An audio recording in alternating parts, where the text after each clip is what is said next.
하나님의 자녀가 되는 것은 어마어마한 일입니다.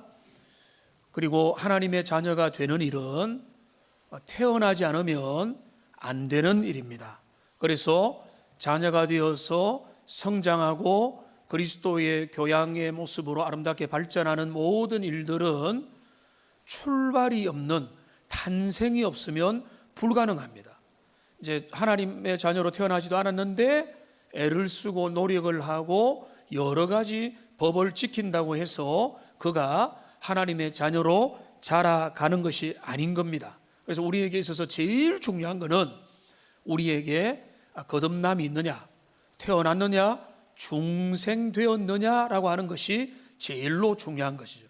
그래서 요한 웨슬레라고 하는 하나님의 사람은 그가 성결교의 창시자이기도 한데 그는 기회가 될 때마다 중생에 대해서 강조하여 본 어게인에 대해서 강조하여 설교를 했습니다. 만나는 때마다 설교회 때마다 거의 같은 주제, 같은 본문으로 당신은 거듭났습니까? 당신은 다시 태어난 자입니까? 라고 하는 그런 설교를 하니까 너무 그게 반복되니까 사람들이 한 번씩 물었습니다. 목사님 같은 설교, 같은 본문의 이야기를 너무 자주 하시는데 이유가 있습니까? 왜 다시 태어나야 됩니까? 다시 태어나야 됩니다. 다시 태어나야 됩니다라는 이야기를 반복적으로 말씀하십니까? 라고 물으니까 이 웨슬레 목사님이 유명한 말을 남깁니다. 왜 그렇냐면 사람들은 다시 태어나야 되기 때문입니다 라고 말했다는 거예요. 반드시 다시 태어나야 하기 때문에 다시 태어남에 대한 이야기를 또 강조하고 또 강조를 했다는 것입니다. 그러니까 분명하죠. 성령의 은혜로 태어나지 않으면 자라남도 없고 성장도 없고 성숙도 없는 겁니다. 태어나지 않았는데 성장한다는 것은 그거는 외식이고 윗선일 뿐인 것입니다. 주님 안에 태어나면 또 아름답게 자연스럽게 성장하고 자라가게 되는 것입니다. 오늘 이 본문의 말씀은요, 여러분 보면 그 성장에 대한 이야기를 합니다. 그런데 이 태어남, 중생, 본 어게인, 거듭남에 대한 이야기는 여기에 전제로 깔고 있습니다. 여기 본문에 보시면 자녀들아, 아비들아, 청년들아 라고 이렇게 되어 있습니다. 그리고 14절에 보면 다시 한 번 더 자녀들아, 아비들아, 청년들아 라고 이야기하고 있습니다. 이거는 우리가 이것을 누구를 말하느냐, 누구를 염두에 두고 하는 말이냐를 우리가 생각을 해봐야 되는 것입니다. 신체적 연령을 두고 말할까요? 그래서 어린아이, 그리고 미성년자, 그 다음에 청소년, 그 다음에 성인이 된 사람, 이렇게 나눌까요? 여러분, 그렇게 보기는 어렵습니다. 왜 그렇게 보기 어려운가 하면 기본적으로 사도 요한은 여러분 그 18절 말씀에도 나타나 있지만은 앞뒤로 보면은 제일 많이 사용하는 그 성도를 향한 호칭이 뭔가 하면은 아이들아, 자녀들아, 사랑하는 자녀들아인 것입니다.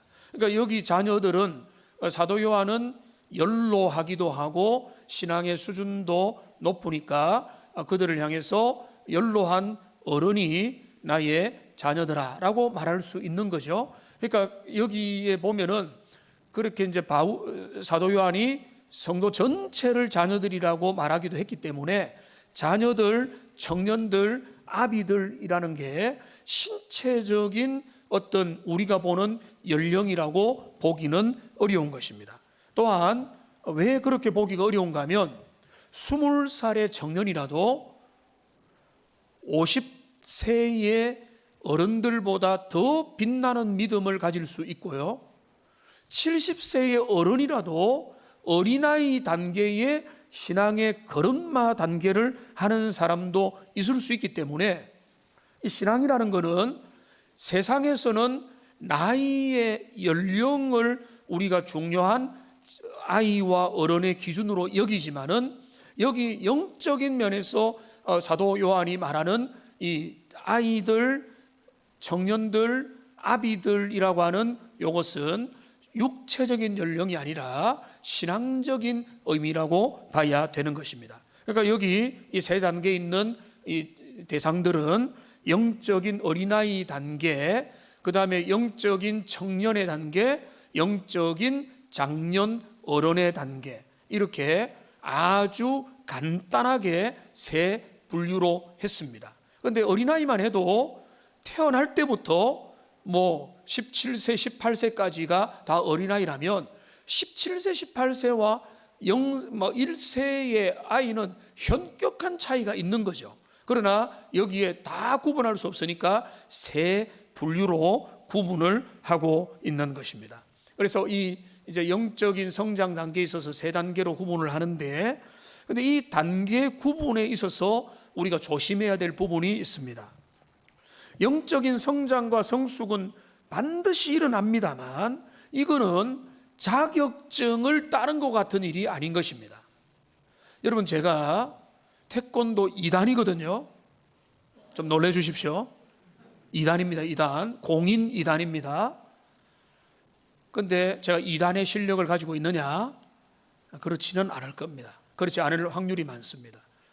근데 2단을 따는 거는 보통 주로 보면은 태권도 도장에 가서 열심히 참석하고 부지런히 흉내 내면 이제 흰 띠에서 노란 띠, 파란 띠, 그 다음에 빨간 띠, 그 다음에 흑띠가 되는 거예요. 근데 그 띠를, 이제 검은 띠를 띈다고 해서 그 사람이 2단의 실력을 가지고 있느냐, 1단, 2단의 실력을 가지고 있느냐, 그럴 수도 있고 아닐 수도 있는 거죠. 그러니까 정말로 몸치 운동을 못해도 그 도장에서 계속 부모님이 애를 보내야 되기 때문에 끊임없이 어느 정도가 되면은 승급을 시켜주기도 하는 거죠. 그러니까 그거와 똑같은 이치입니다. 그러니까 우리가 신앙의 연륜이 지나가면 그 정도에 맞는 급수에 올라갈 수도 있고 안 갈 수도 있는 거예요. 그러니까 여기에 이 연령은 자동적인, 교회를 20년 다니면 20년 다닌 정도의 신앙의 실력을 가졌을 수도 있고 아닐 수도 있다는 거죠. 그러니까 우리가 이거는 자동적으로 획득되는 게 아니다. 우리에게 그냥 주어지는 게 아니고 오히려 이건 어떻게 바른가 하면은 오히려 그러나 또 하나는 뭔가 하면 자연스럽게 이어져 가는 겁니다. 자, 태어났다면 정말로 갓난쟁이가 어떻게 됩니까? 기어다니고 그 다음에는 밥을 먹고 그 다음에는 말을 좀 하기도 시작하고 이유식을 떼고 밥을 먹고 이제는 친구를 사귀기도 하고 점점 어른이 되어가는, 이게 이제 성장의 과정이, 나중에는 미성년의 타이틀을 떼고 이제는 체격도 커지고 아주 우람하거나 멋지게 예쁘게 바뀌어서 또 이제 성년기로 젖어드는 것이, 이게 다른 존재가 된 게 아니라 처음부터 똑같은 한 사람이 정말로 어렸을 때 아무도 모르는 그 출발점에서부터 이렇게 멋지고 아름답고 늠름한 사람으로 자라가는 비유로 생각하면 되겠습니다. 그래서 성경은 이 성장의 비유를 말할 때 전혀 엉뚱한 다른 사람이 되는 게 아니고 참다운 내가 자라나는 거예요. 그러니까 어떤 비유를 많이 하는가 하면은 나무 비유를 사용을 많이 하는 겁니다. 나무는 뭡니까? 좋은 땅에 씨앗이 뿌려지면 적절한 환경 속에서 그 씨앗에 싹이 트죠. 그 다음에 잔뿌리가 내립니다. 그 다음에는 뿌리가 더 깊어지면서 줄기도 올라가고, 이제 줄기도 올라가고 옆에 가지도 생겨나고 잎도 생겨나고 점점 커지고 견고해지고 나중에 어떻게 됩니까? 아주 흔들리지 않는 뿌리 깊은 나무가 되어서 열매를 많이 맺고 사시제철 푸르게 있다. 그게 바로 뭡니까? 성경에 나타나는 나무의 이미지고, 오늘 요한은 나무의 이미지와 좀 다르지만은 유사한 성장하는 한 인생의 이미지를 여기에서 그려두고 그 대상을 두고 세 가지로 나누어서 우리에게 설명을 해주는 것입니다. 그러니까 요한은 아이에서 청년으로, 청년에서 어른으로 자라는 것을 말합니다. 어른들에게 사람들이 아이들의 눈높이를 가져라 이야기를 많이 하죠. 아이들의 시야를 가지고 아이들의 마음을 이해해야 된다. 그런 게 우리에게 필요합니다.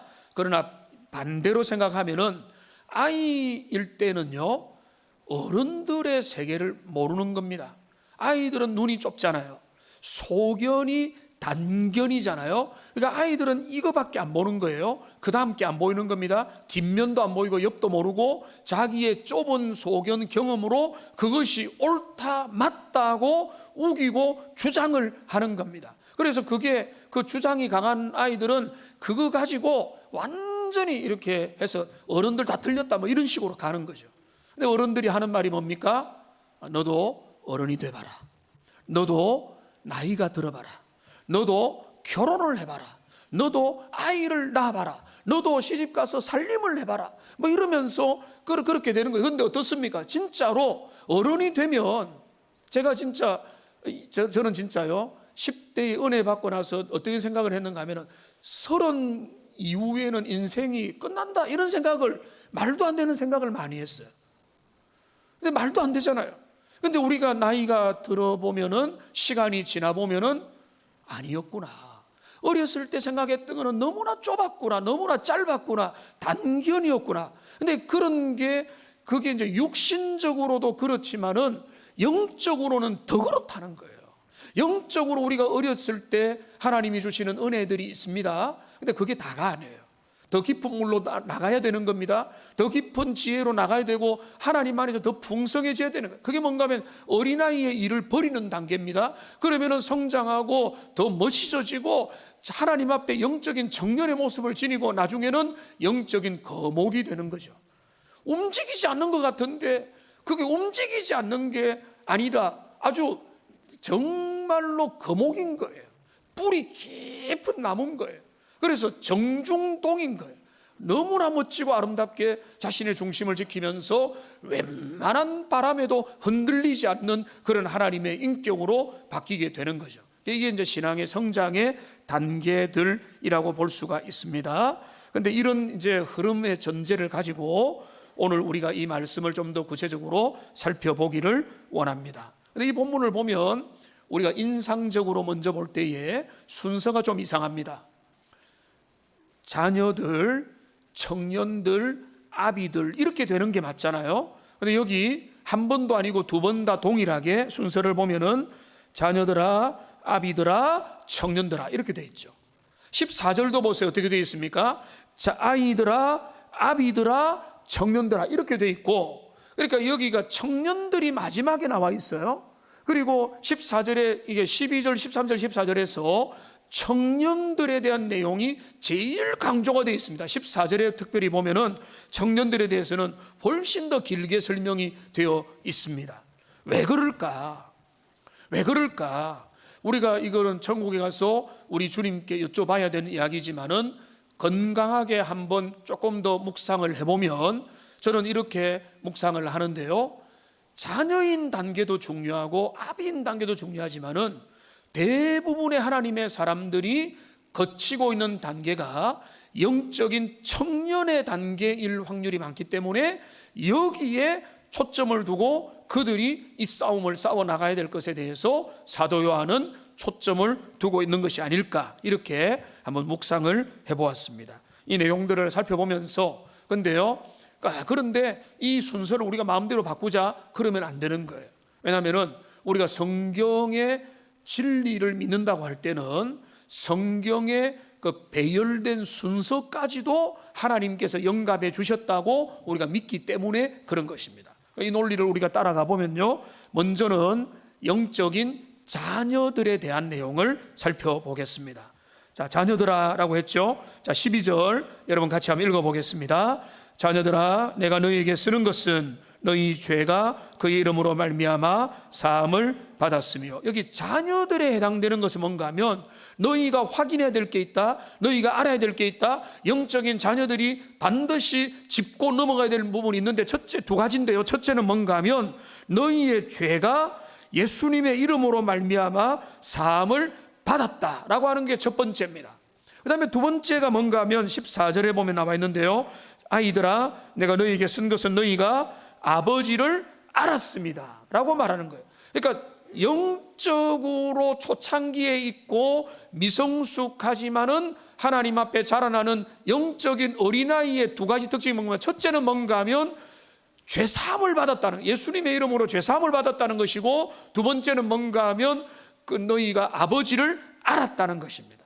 자, 그러면 하나님의 자녀됨의 제일 견고한 기초가 뭔가 하면 예수 그리스도의 이름으로 하나님 앞에 사죄의 은총을 누리게 되었다. 이게 모든 중생한 신자의 공통 분모인 것입니다. 여러분, 우리가 예수님의 사람이다, 하나님 앞에 구원받은 자녀라고 하면서 이 근거를 나는 인정 못한다, 그는요, 죄송하지만은 둘 중에 하나입니다. 그는 아직 탄생하지 않은 사람일 확률이 높고요, 그렇지 않다면 그가 너무 어려가지고 좌우를 분별하지 못하기 때문에 그럴 수밖에 없어요. 그거 아니라면 모든 자녀들은 구원의 확신이라는 문제를 분명히 정립되어야 되는 것입니다. 여러분 생각해 보세요. 이 구원의 확신, 나는 그거 아직 없는데요, 그거는 나중에 신앙생활의 중기나 몇 년 오랜 신앙생활을 할 때 생기는 거 아닙니까? 절대 아닙니다. 여러분, 우리가 그 볼 때 세례를 받을 때에 사실은요, 우리가 믿음으로 세례를 받아요. 어떤 믿음을 가집니까? 예수 그리스도가 내 죄를 위해서 죽으셨습니다. 나를 의롭게 하기 위해서 살아나셨습니다. 우리의 죄를, 문제를 해결하고 우리의 의로움을, 하나님 앞에 관계를 해결하기 위해서 십자가에 돌아가셨음을 믿음으로 인정할 때 세례를 받는 거예요. 그리고 그거를 제대로 인정 안 한 분들은 세례를 다시 받을 필요는 없지만은 그 믿음을 확인해야 되는 거예요. 그러니까 그 믿음 없이 내가 세례를 받는 거는 원래는 잘못된 겁니다. 그런데 이 세례는 성경에 보면 원래 즉각적으로도 줬어요.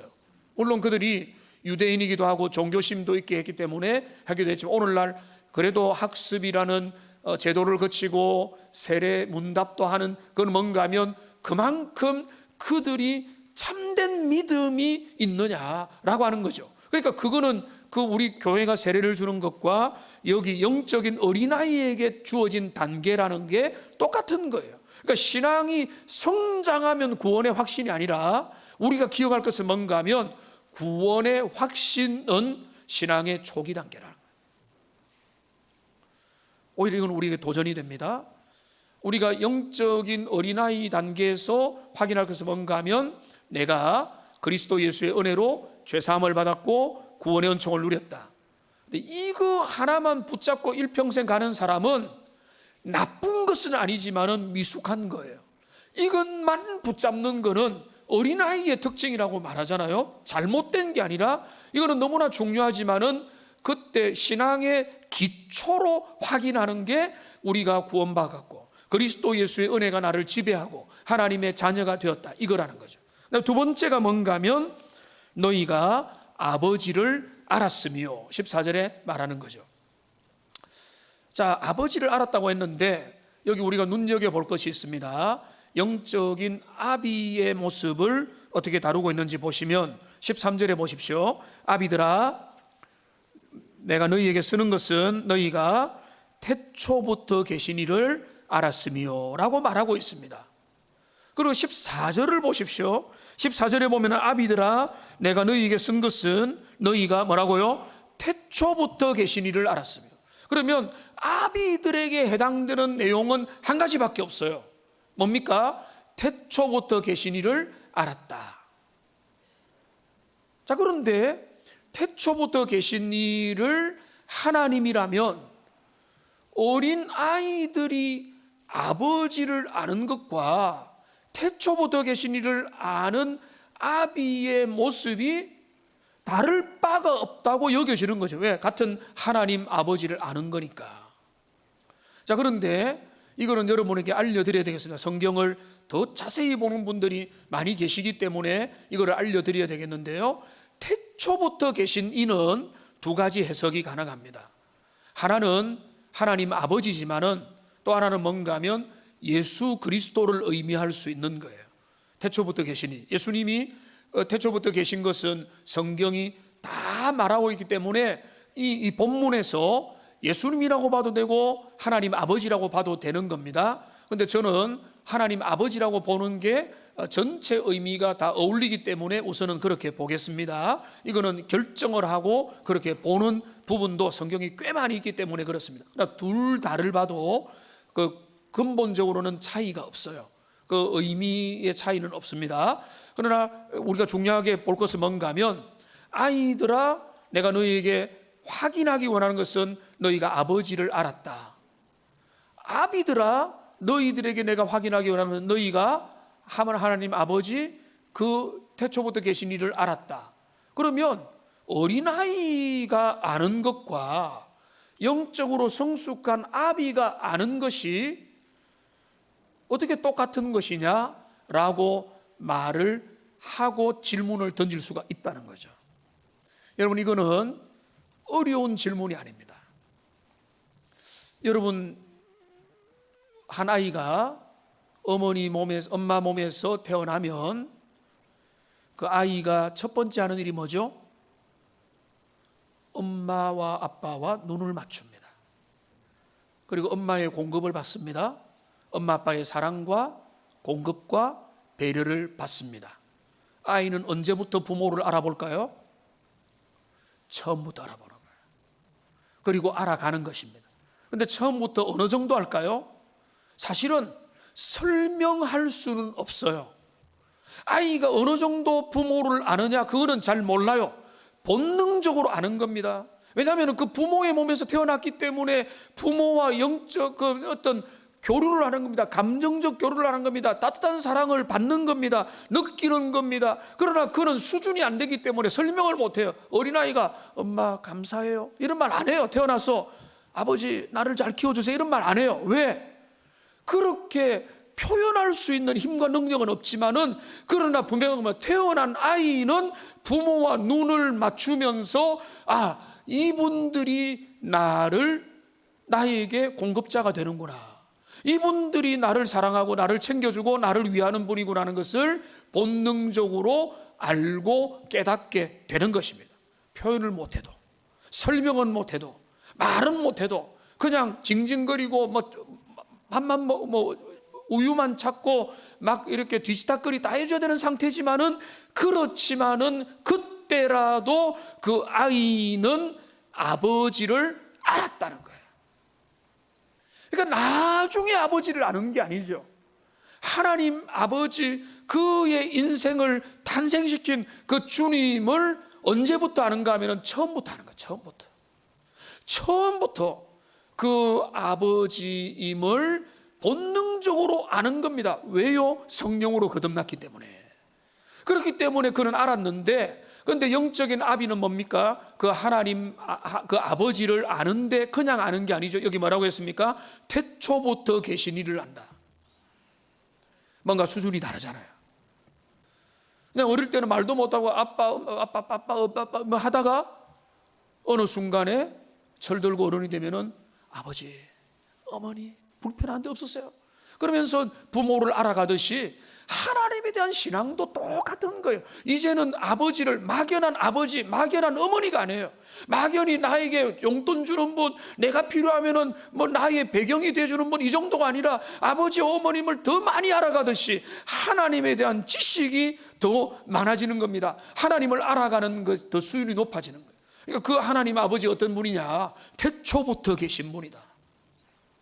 태초부터 계시다는 분은 이분이 영원전부터 계시는 분이고, 선재하신 분이고, 전능하신 분이고, 인생의 모든 것들을 주관하시는 분이라는 것을 알지 못한다면 그 하나님 아버지에 대해서 태초부터 계신 분이라고 말할 이유가 없는 거예요. 그러면은 이 지금 영적으로 성장한 자가 생각하는 하나님은요, 더 이상 어린아이의 하나님이 아니죠. 내가 필요할 때 주고, 용돈 주시고, 내 디스타거리 해주고, 자녀들은 어릴 때 부모가 그냥 내 옆에 해가지고 내가 필요하면 다 대주는 이런 사람으로 여길 때가 있을 수도 있잖아요.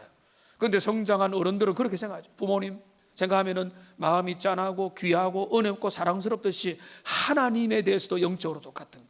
신앙이 어릴 때는 하나님 나 좀 도와주세요 하고, 하나님 하늘에서 내게 은혜 안 주시나 복 안 주시나 생각하죠. 그게 나쁜 게 아닙니다. 어릴 때 그렇게 하는 거예요. 그러나 신앙이 성장하면 하나님에 대해서 아는 겁니다. 하나님 어떤 분인가? 전능하신 분이다. 하나님은 의로운 분이다. 공의로운 분이다. 사랑이 많은 분이다. 하나님은 신실하다. 하나님은 거짓이 없으시다. 하나님은 인생을 책임지고 역사를 책임지고, 하나님은 이 코로나19의 배후에도 우리 가운데 함께 하시고 우리와 동행하시고 그 이면과 그 섭리로 그 인생들을 확인하고 계신다. 이런 것들을 다 바라보기 때문에, 그런 하나님을 너무나 신뢰하기 때문에 하나님을 정말로 많이 아는 거죠. 한번 생각해 봅시다. 어린아이 때도 아버지를 아는 거예요. 어른들도 아버지를 아는 거예요. 영적으로 말입니다. 그런데 그 알매 차이는 어마어마한 거죠. 여러분, 신앙생활이 뭐냐? 여러분, 신앙생활은 여러분 봉사생활이다, 뭐 순종과 섬김이다, 이거는요 결과고요. 얼마나 내가 하나님 앞에 헌금생활 잘하느냐, 이것도 결과고요. 주일 성수 잘하느냐, 이것도 결과고요. 제가 볼 때 제일 중요한 신앙생활 핵심 뭔가 하면 하나님을 더 깊이 알아가는 것입니다. 하나님을 더 많이 알아가는 겁니다. 하나님을 더 제대로 알아가는 겁니다. 하나님이 어떤 분인지, 하나님이 정말로 어떤 분인지를 말씀을 통해서, 성경을 통해서, 설교를 통해서, 강단을 통해서 내가 말씀을 읽으면서, 들으면서, 깨달으면서, 묵상하면서, 그러면서 성경이 우리에게 그냥 성경이 신적인 존재가 아니라 성경을 통해서 나타난 하나님이 어떠한 분인지에 대해서 내 마음이 확인되고 정립되어 가면은, 그게 바로 하나님을 아는 지식에서 자라가는 것입니다. 여러분, 도전합니다. 신앙의 목표와 방향을 바르게 설정하십시오. 우리가 신앙생활 잘한다는 것은 시간이 지날수록 주님을 더 많이 알아가는 겁니다. 그런 하나님의 사람들 다 되시기를 주님의 이름으로 축원합니다. 이것이 우리에게 확인이 돼야 되는 거예요. 어린아이 문제가 있습니까? 어린아이 하나님을 조금 안다고 문제가 있습니까? 어린아이가 너 왜 철자 못 익혀? 너 왜 가나다 못해? 너 왜 영어 발음이 안 좋아? 여러분, 4살짜리 어린아이 보고 그렇게 핍박을 가할 수 있습니까? 아니잖아요. 그 아이 때는 못 모르고 천지분간 못하고 그저 자기 눈앞에 보이는 것만 하고, 배고프면은 밥을 찾고 젖을 찾고 부모에게 떼를 쓰고 사인을 주는 게 어린아이의 모습이라는 거예요. 그러나 그가 점점 자라가는 거죠. 자라가면서 이제는 아버지가 어떤 분인지, 하나님이 어떤 분인지, 하나님이 어떤 그 모습인지를 점점 알아가고, 그래서 그 하나님을 신뢰함으로 하나님을 태산보다 더 깊이 신뢰하기 때문에, 그래서 영적으로 성장한 어른들은 더 이상 흔들리지 않죠. 환난이 오고 핍박이 와도, 어려움이 와도, 흉흉한 물결이 닥쳐도 그게 문제가 아닙니다. 왜? 그 문제보다 더 크신 하나님을 항상 알기 때문에 그런 거예요. 그러니까 지금 그 부분을 사도 요한은 정리를 하고 있는 것입니다. 자, 그러면 하나님을 어떻게 알아갈 것인가? 그것도 중요한 주제인데, 간단하게 짚고 넘어가면 하나님을 어떻게 알아가는가? 그래서 여러분, 하나님을 알기 위해서 신비한 방법을 추적합니다. 저기 계룡산에도 가고 신비의 접촉을 경험하려고 애를 쓰고, 이상한 현상 속으로 종교 행위로 가고, 자기를 괴롭히기도 하고, 온 여러 가지 일을 하지만은 다 헛된 방법이에요. 하나님을 진짜 알아가는 방법은 하나님이 가르쳐 주셨어요. 내가 내 뜻을 말씀을 통해서 다 알려줬다. 그렇기 때문에 우리가 성경을 왜 연구하고 말씀에 귀를 기울이고 우리 교회가 강단에서 설교를 그렇게 강조를 하는가 하면 다른 이유가 있는 게 아니에요. 그거를 통해서 우리는 뭘 아는가 하면 하나님이 어떤 분이냐, 하나님이 어떤 분이냐를 우리가 말씀을 통해서 배우고 깨우쳐 가면은 우리가 그분을 향한 마음을 점점 키워가고, 하나님 이런 분이거든요, 하나님이 이런 분이군요 하면서 그 깊이와 넓이가, 높이와 폭이 넓어져서 깊어져서 그 하나님 신뢰하는 가운데 달려가게 되는 것입니다. 그런데 이제 더 나아가겠습니다. 사도 요한은 영적인 어린아이 단계와 영적인 아비 단계를 말하기도 하지만 영적인 청년의 단계를 훨씬 더 강조하고 있음을 제가 말씀을 드렸습니다. 그래서 제가 청년 사역할 때는 이 설교를 집회 때도 하고 다른 청년들에게도 자주 이야기를 했습니다만 청년들을 격려하는 말씀은 아닙니다. 영적인 청년들을 향한 그런 말씀이라고 봐야 되는 겁니다. 영적인 청년기에 해당되는 분들이 저는 많다고 보는데요, 영적인 청년기의 특징이 뭐냐? 여기 13절을 보시면요 나와 있습니다. 청년들아, 내가 너희에게 쓰는 것은 너희가 악한 자를 이기었습니다. 한번 따라합시다. 악한 자를 이기었습니다. 여러분 14절도 보시면요, 청년들아, 내가 너희에게 쓴 것은 너희가 강하고 하나님의 말씀이 너희 안에 거하시며 너희가 흉악한 자를 이기었습니다. 여기 보면은 통하죠. 14절에도 결론은 뭔가 하면 세 가지가 나오지만 결론은 뭔가 하면 너희가 흉악한 자를 이기었다. 근데 제가 약간의 불만이 원본 성경에 문제가 있는 게 아니라 여기 보면 13절에는 악한 자를 이겼다고 하고 14절에는 흉악한 자를 이겼다고 했는데 이거는 마치 다른 것 같은데요, 똑같은 헬라어예요. 그런데 왜 이거를 하나는 악한 자, 하나는 흉악한 자라고 해서 우리를 혼돈시키는지 이유는 모르겠지만은 여기 똑같습니다. 청년들의 특징이 뭔가 하면 악한 자를 이기는 겁니다. 좋습니다. 흉악한 자를 이긴, 그러니까 악한 자를 이기는 것이 청년의 특징이라는 거예요. 그러니까 청년들은 어떤 자냐? 이제는 장성하여 그 영적인 체력이 길러지고 영적으로 대범해지고 믿음도 있어서 악한 자와 맞서고 싸울 뿐만 아니라 악한 자를 대적하여 악한 자를 물리칠 수 있는 단계까지 나가게 되는 것이죠. 그게 영적인 청년기라는 겁니다. 육신적인 청년도 그들이 힘과 에너지가 넘치고 골격대가 형성되고 근육이 생겨나면서 이제는 대적할 힘이 생기죠. 문제는 뭡니까? 그 힘과 에너지가 넘쳐가지고 엉뚱한데 화풀이하고 엉뚱한데 그 내공이 안 쌓여 있으니까 완전히 절제를 못해가지고 사고를 치기도 하는 거죠. 근데 영적인 청년의 특징은 다른 거예요. 악한 자와 싸워서 이긴다. 자, 그런데 기억해야 될 것이 있습니다. 악한 자는요, 사람이 아닙니다. 여러분 한번 따라합시다. 악한 자는 사람이 아니다. 이거 중요합니다. 악한 자와 싸워 이긴다는 것은 내 옆에 있는 저 나쁜 사람, 내 지금 죽일 내 남편, 죽일 내 아내, 죽일 내 자녀, 그들과 싸워서 죽이고 이긴다, 이거 아니에요. 그러면 여러분 성경을 모독하는 것이고 성경의 핵심에서 빗나가는 것입니다. 악한 자는 누굽니까?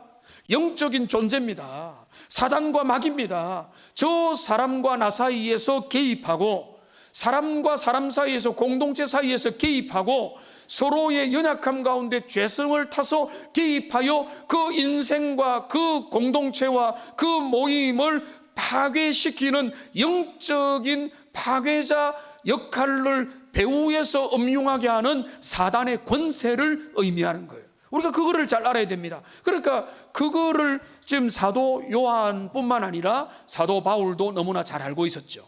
바울은 우리의 싸울 대상에 대해서 분명히 제시를 합니다. 에베소서 6장 12절 말씀 보세요. 같이 한번 읽어보겠습니다. 우리의 씨름은 혈과 육을 상대하는 것이 아니요 통치자들과 권세자들과 이 어둠의 세상 주관자들과 하늘에 있는 악의 영들을 상대합니다. 여러분 이거를 잊지 말아야 됩니다. 이 영적 전쟁의 본질이에요. 우리는 혈과 육을 상대하는 뭔가 하면은 자, 피를 가지고 몸을 가진 사람이 우리의 상대라고 생각하면은 실패하는 겁니다. 여러분을 힘들게 하는 사람 있죠? 그 사람 속에나 아니면은 나에게나 우리 둘 사이에 사단이 역사하는 거예요. 그러니까 그거를 잘 읽어야 됩니다. 그게 영적인 전쟁의 본질인 겁니다. 그러니까 그 사람하고 싸워가지고 내가 그 사람을 혼내주고 그 사람을 이기는 게 우리의 목표가 되면은 여러분 그거는 주소를 잘못 찾은 겁니다. 우리가 찾아야 될 주소는 뭔가 하면 영적으로 좀 성장한 사람은 이제는 눈을 떠서 정말로 이 모든 분열과 이 모든 싸움과 이 모든 투쟁과 이 모든 전투와 이 모든 서로를 찢고 찢는 그 싸움의 배경에 누가 뒤에서 웃고 있느냐를 봐야 된다는 거예요. 그게 청년 때가 되면은 이제는 이 소견이 들어가지고 그런 걸 볼 수 있다는 거죠. 그리고 하나님 앞에 기도하고 영적으로 준비가 되어서 그 악한 자와 맞설 수 있다는 겁니다. 어린아이들은 내가 하나님의 자녀다, 내가 그리스도 예수의 은혜로 구원을 받았다, 그리고 나는 하나님 아버지를 이제 알아간다, 이 정도면은 온실 가운데서 어린아이는 그렇게 커가면 되지만은 이제는 영적인 청년들은 뭔가 하면 거기에서 이제는 험한 세파, 우리를 공격하고 우리를 힘들게 만들고 우리에게 사사건건 달려들고 우리의 삶을 끊임없이 흔드는 사단 마귀의 권세와 세력 앞에서 하나님의 백성으로서 이제는 영적인 군사가 되어서 영적인 싸움을 싸우겠습니다라고 결단하고 싸울 뿐만 아니라 여기 뭐라고 했습니까? 이긴다는 거예요. 예수님이 이미 이기셨어요. 그리스도를 의지하기만 하면은 영적인 청년들은 영적인 싸움에서 반드시 이기게 될 줄로 믿습니다. 그러면서 여기 사도 요한은 그 승리하는 법칙이 흉악한 자를 이기고 사단을 이기고 그 모든 분열을 이기고 죄악들을 이기는 그 이기는 방법들을 14절에서 자세히 설명을 합니다.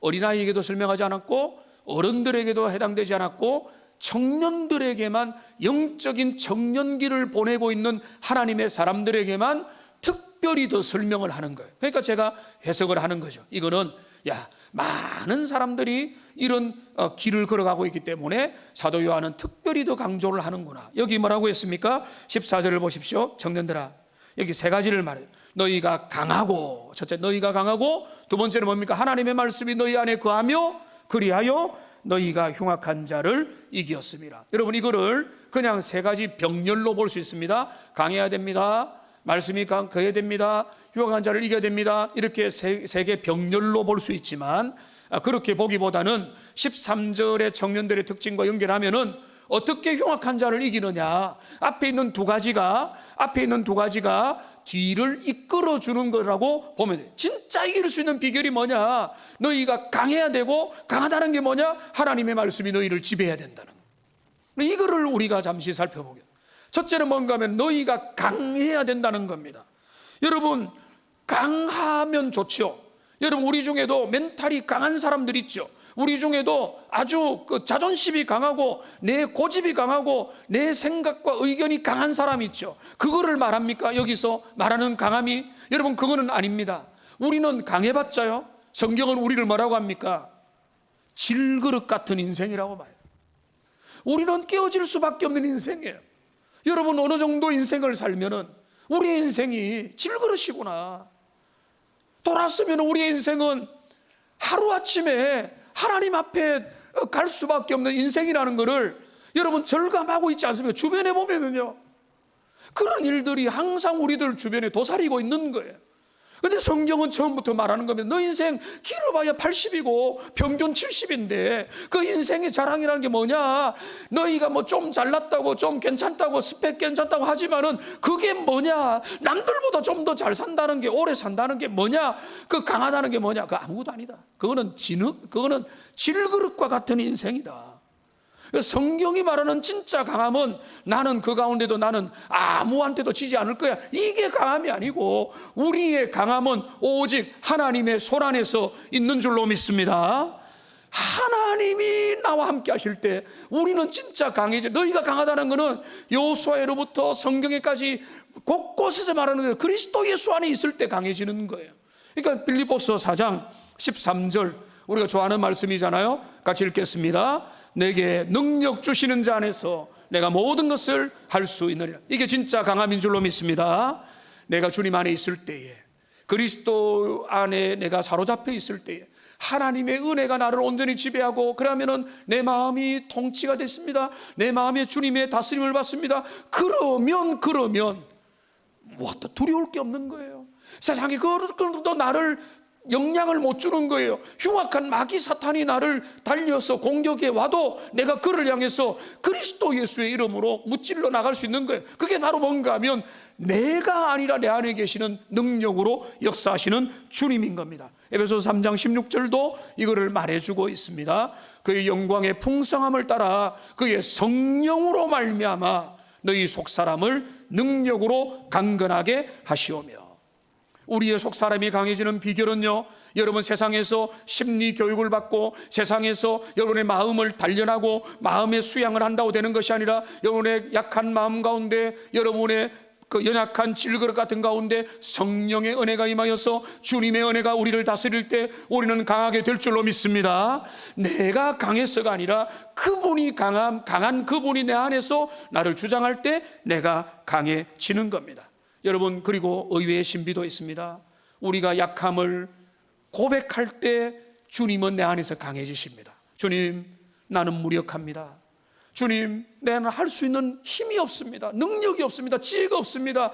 그런 해안이 없습니다. 나는 부족합니다라고 할 때 주님은 하나님의 자녀들에게 은혜를 주시고, 그래, 내가 너와 함께하마. 내가 너에게 대언자를 붙이고, 내가 너와 함께하고, 내가 너에게 은사를 주고, 내가 너가 일을 할 수 있도록 해줄게. 이게 하나님이 모세에게 해주신 방법이잖아요.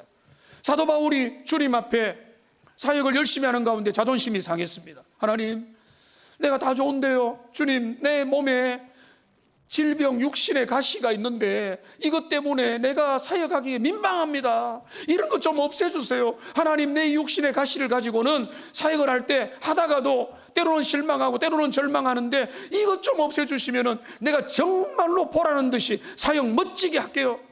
주님 앞에 3번이나 간절히 간구했을 때 하나님이 내린 그 응답이 뭐죠?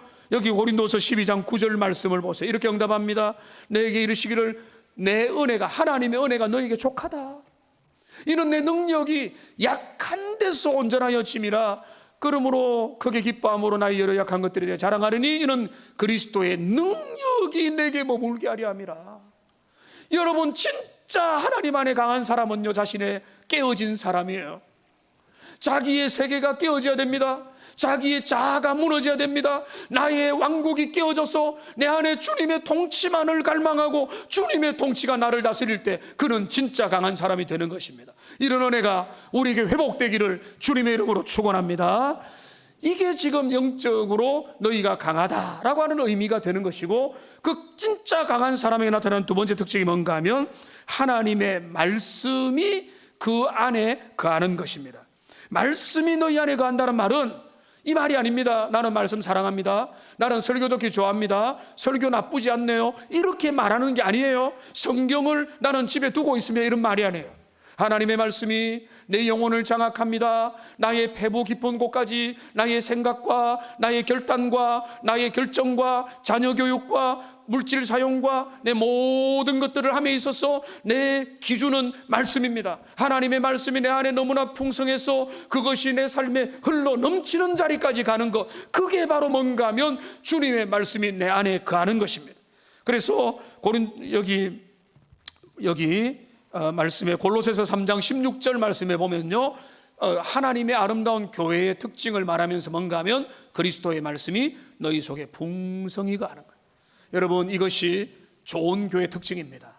좋은 교회는 인간적으로 서로 우리 친하네, 우리 잘 먹고 잘 살자, 이게 아니에요. 하나님의 말씀에 다스림을 받는 겁니다. 하나님의 말씀의 통치를 내가 받아서 그거를 옆 사람에게 전달하고 그 은혜와 그 사랑과 그 말씀 앞에 무너져 내리고 말씀 앞에 붙잡았던 것들을 서로가 교제하고 나누고 그 은혜가 그 구역에서 그 은혜가 또 주고받으면서 서로가 교제하고 내가 받았던 은혜를 함께 나누는 거. 근데 언제 나눕니까? 여러분 딱 알잖아요. 내 속에 넘치면요, 그게 나와요. 누군가가 짝사랑하면 속이잖아요. 왜? 사랑을 하면은 그게 표시가 나잖아요. 하나님의 말씀에 대해서 내가 가득 차면은 그게 흘러나오는 거예요. 그냥 억지로 말씀 보자, 이게 아니에요. 하나님의 말씀을 보면서 그 말씀이 내 영혼을 채우고 넘쳐가지고 그게 다른 사람에게 흘러 넘치게 되는 것입니다. 이 말씀을 정리하겠습니다. 여러분 어느 단계에 와 계세요? 여러분, 사도 요한은 너희가 어느 단계인지 확인하고 부끄러운 줄 알아라, 이런 말을 하고자 하는 게 아니에요. 사도 요한은 이렇게 말하면 너희의 모든 단계마다 너희에게 주시는 축복들이 있다. 영적으로 어린 아이가 된다는 것은 구원의 확신을 가지고, 그리고 아버지를 이제부터 알아가는 것이다. 그리고 영적으로 성숙한 어른이 된다는 것은 하나님 아버지를 너무나 많이 알기 때문에 그분 안에서 견고하고 흔들리지 않는 것이다. 그러나 너희가 대부분이 영적인 청년으로 살아갈 것인데, 그 영적인 청년들은 죄와 싸우고 세상과 싸우고 마귀 권세와 싸우고 하나님 앞에서 유혹과 자기의 자아와 싸워서 믿음으로 영적 전쟁하며 승리하며 나가야 되는 자다. 여러분 어디에 담겨 있는지 확인하시고, 어린 단계에 있다면 너무 조급해하지 말고, 그러나 여러분이 대부분이 청년에 담겨 있다면 하나님 앞에 더 나가야 됩니다. 하나님의 말씀이 내 안에 있으므로 나는 강하여 주님의 말씀 가운데서 흉악한 자의 모든 공격을 막아내고 하나님 앞에 아름답게 서가는 복된 하나님의 백성들 다 되시기를 주님의 이름으로 축복합니다. 기도하겠습니다.